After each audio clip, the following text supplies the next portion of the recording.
বৃদ্ধের বিরুদ্ধে নাবালিকাকে ধর্ষণের অভিযোগ। উত্তর চব্বিশ পরগনার বসিরহাট মহকুমার হিঙ্গলগঞ্জ থানার মামুদপুর গ্রামের ঘটনা। ৬৩ বছরের এক প্রতিবেশী দাদুর বিরুদ্ধে অভিযোগ উঠল ১৩ বছরের নাবালিকাকে দিনের পর দিন ধর্ষণ করার। এই নিয়ে শনিবার থানায় লিখিত অভিযোগ দায়ের করলেন নাবালিকার মা। ঘটনাটি ঘটেছে বসিরহাট পুলিশ জেলায়। পুলিশ সূত্রে খবর, অভিযোগ পেয়েই শনিবার বিকেলে অভিযুক্ত ব্যক্তিকে পুলিশ আটক করে জিজ্ঞাসাবাদ করছে।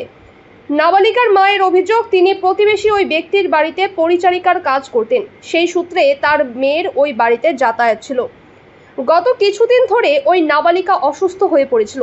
এরপর নাবালিকার সঙ্গে কথা বলে তার মা জানতে পারেন, কিছুদিন আগে বেশ কয়েকবার খাবার খাওয়ার টোপ দিয়ে ওই নাবালিকাকে বৃদ্ধ নিজের বাড়িতে ডেকে ধর্ষণ করেছেন। ধৃতকে আজ বসিরহাট মহকুমা আদালতে তোলা হবে। অভিযুক্তের স্ত্রী বলেন, গোটা ঘটনা কিভাবে হলো বুঝতে পারছি না, তবে যদি প্রমাণ হয় আমার স্বামী এই কাণ্ড ঘটিয়েছেন তাহলে কঠিন সাজা হোক। ঘটনাটা আমি তো কিছু জানি না, তা এর পরিকল্পনাটা কী তা আমি বুঝতে পারছি না। তাই কিভাবে এলো, যেভাবে আসুক, যে কোনো কারণে হোক নিয়ে গেছে, ভালো হয়েছে। তা যদি টেস্টটা হয়, তাই টেস্টে যা ধরা পড়বে তাতে আমার স্বামী চরম শাস্তি পাবে। আপনার স্বামীর নাম? নিমাই মণ্ডল। কোথায় বাড়ি? এই খাড়াপাড়া, মাহাতপুর খাড়াপাড়া। আপনার নাম? আমার নাম তুলসী মণ্ডল।